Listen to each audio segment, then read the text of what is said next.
Welcome to Blizzard Fire. We hope this video helps fire up your solution. In this video, I will explain how to take care of your zebra plant using an easy method. First, let's talk about light. Zebra plants love bright, indirect light, mimicking their natural habitat under a tree canopy.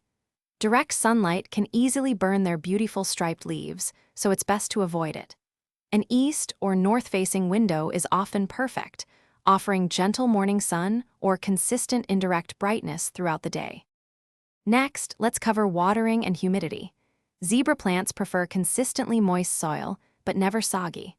Water thoroughly when the top 1 to 2 inches of soil feels dry to the touch.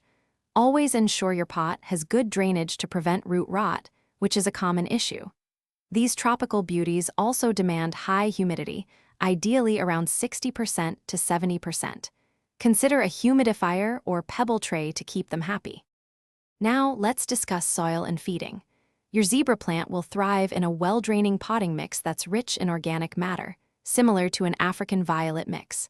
This helps retain moisture without becoming waterlogged. During the active growing season, typically spring and summer, fertilize your plant every 2 to 4 weeks. Always dilute a liquid houseplant fertilizer to half its recommended strength to avoid overfeeding and potential root burn. Finally, let's talk about pruning and pest management. Pruning leggy stems in early spring encourages your zebra plant to grow bushier and more compact. Always cut just above a leaf node for the best results. Keep an eye out for common pests such as spider mites, aphids, and mealybugs. Early detection is key. Treat infestations with insecticidal soap or neem oil.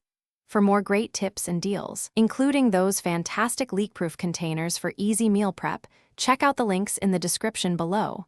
Happy planting! Thanks for watching. If you found this helpful, don't forget to like and subscribe.